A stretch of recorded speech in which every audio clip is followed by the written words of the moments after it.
कहानी की शुरुआत में हमें अर्जेंटीना की राजधानी ब्यूनोस एरिस को दिखाया जाता है, जहां पर चारों तरफ हाई सिक्योरिटी है। हमें यहां पर कटीले तार दिखते हैं, साथ ही हर जगह कैमरास दिखते हैं और इन्हीं कैमरास के आगे से एक लड़का गुजरता है जिसका नाम कैन है। उसके सामने एक एसयूवी गाड़ी होती है, वो चुपचाप आगे चला जाता है, पर कुछ ही दूर जाकर वो रुक जाता है। दरअसल ये एक चोर है। वो एसयूवी के पास वापस आता है, उसका दरवाजा खोलकर उसके अंदर चला जाता है। दरअसल कैन इस गाड़ी को नहीं बल्कि इस गाड़ी की इंपॉर्टेंट चीजों को चुराना चाहता है। सबसे पहले वो म्यूजिक सिस्टम को निकालता है और उसके बाद डैशबोर्ड में जो कीमती चीजें होती है उन्हें निकालकर अपने पास रख लेता है। इसके बाद वो गाड़ी की पीछे वाली सीट पर पी भी करता है। ऐसा वो क्यों करता है, इसके पीछे कोई भी रीजन नहीं होता। और अब जब उसने अपना काम पूरा कर लिया है, वो गाड़ी का दरवाजा खोलने की कोशिश करता है, लेकिन दरवाजा नहीं खुलता। उसे लगता है कि वो आसानी से दरवाजा खोल लेगा, लेकिन पूरी कोशिश करने के बाद भी दरवाजा नहीं खुलता। वो अब भी ज्यादा परेशान नहीं होता। उसे लगता है कि दूसरा दरवाजा खुल जाएगा। वो दूसरे दरवाजे को खोलने की कोशिश करता है, पर वो भी लॉक्ड होता है। वो उसे भी नहीं खोल पाता और अब उसकी चिंता थोड़ी थोड़ी बढ़ना शुरू हो जाती है। पर अब भी कैन पूरी तरह से कॉन्फिडेंट होता है, क्योंकि वो गाड़ी के फ्रंट ग्लास को तोड़कर बाहर निकल सकता है। वो अपने पैरों से फ्रंट ग्लास को तोड़ने की कोशिश करता है। वो कई बार उस पर किक करता है, लेकिन पूरी कोशिश करने के बाद भी फ्रंट ग्लास नहीं टूटता और अब उसकी टेंशन धीरे धीरे बढ़ना शुरू हो जाती है। वो गाड़ी के टायर खोलने वाले टूल को निकालकर फ्रंट शीशे पर कई बार मारता है, लेकिन इसका भी कोई फायदा नहीं होता। उसे कुछ समझ नहीं आ रहा होता, इसीलिए दरवाजे के लॉक वाले डोर के प्लास्टिक को वो खोलता है और जब वो ऐसा कर रहा होता है तभी उसका हाथ कट जाता है। कैन की परेशानियां अब और भी ज्यादा बढ़ चुकी है, इसीलिए वो गाड़ी की पिछली सीट पर चला जाता है जहां पर उसने पी किया था। अपने बैग से गन निकालता है और गन से गाड़ी के फ्रंट ग्लास पर शूट करता है, लेकिन गोली टकराकर उसके पैर पर लग जाती है। और यहाँ पर हमें पता चलता है कि इस गाड़ी के जितने भी शीशे हैं वो सब के सब बुलेट प्रूफ हैं। कैन के हाथ के साथ अब उसका पैर भी जख्मी हो चुका है। वो अपनी टी शर्ट निकालकर अपने पैर के घाव पर बांध लेता है। तभी वो एक लड़की को देखता है। वो उसे आवाज देता है और लड़की गाड़ी के पास आ जाती है। वो अपने बैग से लिपस्टिक निकालती है और गाड़ी की साइड विंडो पर अपना चेहरा देखकर लिपस्टिक लगाती है। इसके बाद वो जाने लगती है। कैन जोर जोर से चिल्लाने लगता है, लेकिन वो उसकी आवाज नहीं सुनती। दरअसल ये पूरी की पूरी गाड़ी साउंड प्रूफ है। साथ ही इस गाड़ी के शीशों से अंदर से बाहर तो देखा जा सकता है, लेकिन बाहर से कोई भी अंदर नहीं देख सकता। यानी कि अब कैन इस गाड़ी में बुरी तरह से फंस चुका है। उसे कुछ समझ नहीं आता कि उसे क्या करना चाहिए। अब वो अपने फोन से अपनी पत्नी को कॉल करने की कोशिश करता है, लेकिन तभी उसका फोन ऑफ हो जाता है, क्योंकि उसकी बैटरी बहुत ज्यादा लो थी। यहाँ पर कैन को बहुत ज्यादा प्यास लगी होती है, इसीलिए उसके पास पेप्सी की जो बोतल होती है वो उससे पूरी की पूरी पेप्सी पी जाता है। अब धीरे धीरे दिन ढल जाता है और रात हो जाती है।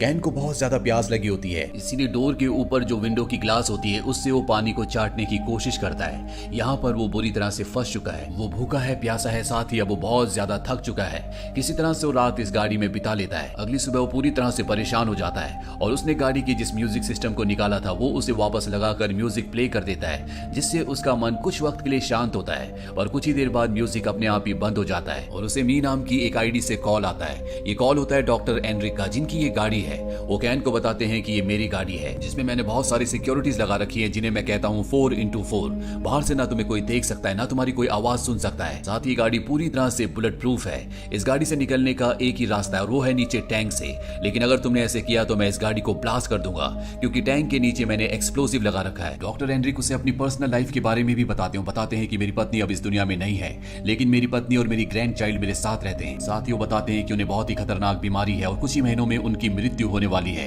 लेकिन कैन को इस बात से कोई फर्क नहीं पड़ता। वो उन्हें धमकी देता है कि अगर तुमने मुझे फ्री नहीं किया तो मैं तुम्हें और तुम्हारे परिवार को मार दूंगा। पर डॉक्टर को इस धमकी से कोई फर्क नहीं पड़ता, क्योंकि वो साइको हो चुका है।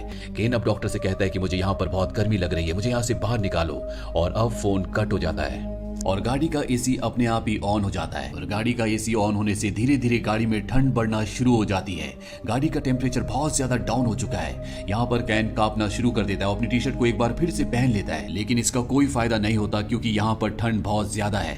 उसके होंठ नीले होना शुरू हो जाते हैं। वो हाइपोथर्मिया का शिकार हो रहा है। साथ ही उसके पैर में जो घाव है वो भी अब इन्फेक्टेड हो चुका है। और इससे पहले कि उसकी जान जाती, डॉक्टर एनरिक एसी को बंद कर देते हैं और अब यहाँ पर उसे कुछ भी समझ नहीं आ रहा होता कि वो क्या करे। तभी वो देखता है कि एक पुलिस वाला गाड़ी के पास आ रहा है। उसके अंदर एक उम्मीद जागती है। वो चिल्लाकर उसे आवाज लगाता है, लेकिन पुलिस वाला ना उसकी आवाज सुन सकता है, ना ही उसे देख सकता है। दरअसल वो यहाँ पर इस गाड़ी का चालान काटने के लिए आया होता है, क्योंकि ये गलत जगह पर यानी कि नो पार्किंग पर खड़ी होती है। पुलिस वाला गाड़ी के चालान को फ्रंट शीशे पर रख कर चला जाता है। कैन अब हर एक उम्मीद को खो चुका है। तभी उसके अंदर उम्मीद जागती है, क्योंकि यहाँ पर एक चोर आता है जो गाड़ी के दरवाजे को खोलने की कोशिश करता है। पर कैन की किस्मत बिल्कुल अच्छी नहीं होती। पड़ोस के लोग उस चोर को देख लेते हैं, उसका पीछा करते हैं। हालांकि हालांकि चोर यहाँ से भाग जाता है, लेकिन अब पुलिस यहाँ पर आ चुकी है। गाड़ी के आसपास कई सारे लोग होते हैं, लेकिन किसी को भी नहीं पता कि इसके अंदर कोई फंसा हुआ है। सीधे सब के सब यहाँ से चले जाते हैं। अब कैन को एक बार फिर से डॉक्टर का कॉल आता है। डॉक्टर उसके बारे में और भी जानना चाहता है। कैन उसे बताता है कि वो इस दुनिया के रूल्स को नहीं मानता।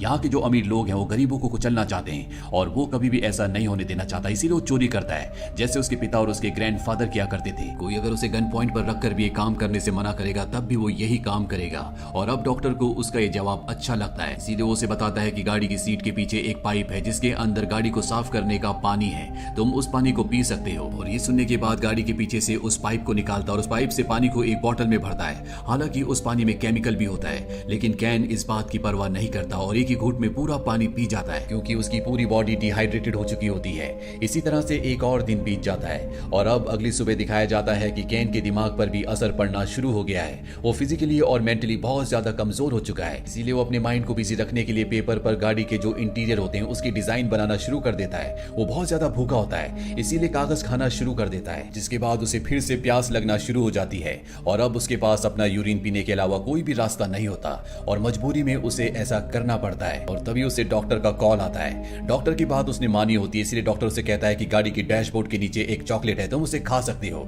कैन जल्दी से उस चॉकलेट को निकालता है और खा लेता है, जिसके बाद उसकी बॉडी में थोड़ी सी एनर्जी आ जाती है। कैन के फोन की जो बैटरी होती है वो उसे निकाल कर गाड़ी के डैशबोर्ड के ऊपर रख देता है ताकि वो सोलर एनर्जी से कुछ चार्ज हो जाए। और तभी उसे एक बार फिर से डॉक्टर का कॉल आता है। वो कैन को बताता है कि मैं तुम्हारे घर गया था, जहाँ मैं तुम्हारी बीवी और तुम्हारे बच्चे से मिला।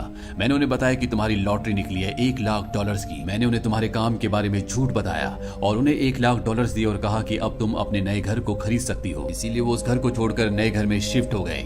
इसके बाद वो फोन को कट कर देता है। ये सब बातें सुनकर कैन को बहुत दुख होता है कि डॉक्टर उसकी फैमिली तक भी पहुंच गया और अब उसने बैटरी जो गाड़ी के डैशबोर्ड पर रखी थी उसे फोन के अंदर डालता है, जिससे फोन स्टार्ट हो जाता है। वो अपनी पत्नी को कॉल करता है, लेकिन वो उसके फोन को रिसीव नहीं करती, इसीलिए वो अपनी पत्नी के लिए एक वॉइस मैसेज छोड़ता है। और अब कुछ देर बाद दिखाया जाता है कि वो गाड़ी के स्टार्ट बटन को बार बार प्रेस करता है और गाड़ी स्टार्ट हो जाती है, लेकिन गाड़ी बैक गियर पर लगी होती है। वो गियर बदलने की कोशिश करता है, लेकिन गियर नहीं बदलता और अब वो पूरी स्पीड से गाड़ी को पीछे ले जाता है। गाड़ी दीवार से टकरा जाती है और तभी गाड़ी के जो एयर बैग्स होते हैं वो खुल जाते हैं, जिससे उसे चोट नहीं लगती, पर गाड़ी का पिछला शीशा टूट चुका है। वो गाड़ी से निकलकर पास ही के पेट्रोल पंप के कैफे में जाता है, जहां पर वो खाने पीने की चीजें लेकर खाने लगता है, पर तभी वहां पर सिक्योरिटी गार्ड आ जाता है। वो कैन से कहता है कि पहले तुम्हें इसके पैसे पे करने होंगे, पर कैन के पास पैसे नहीं है, इसीलिए वो अपनी गन निकालता है और उससे मार देता है। पर तभी उसकी आंखें खुल जाती, वो अब भी गाड़ी के अंदर होता है। दरअसल वो इस सपना देख रहा होता है। उसकी हालत बहुत ज्यादा खराब हो चुकी है, उसके अंदर बिल्कुल भी एनर्जी नहीं है और उसके पास जो गन होती है वो उससे अपनी जान लेने की कोशिश करता है, लेकिन गन के उस स्लॉट में गोली नहीं होती।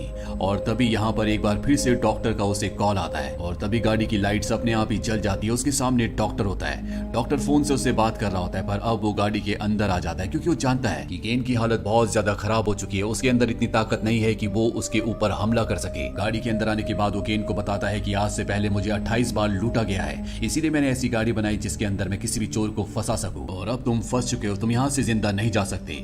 इसके बाद डॉक्टर किसी को कॉल करता है और केन को मौका मिल जाता है। वो अपनी गन से उस पर शूट कर देता है और गाड़ी से निकलकर रेंगते हुए आगे बढ़ने लगता है, क्योंकि उसके अंदर अब इतनी ताकत नहीं है कि वो भागकर या चलकर यहाँ से जा सके।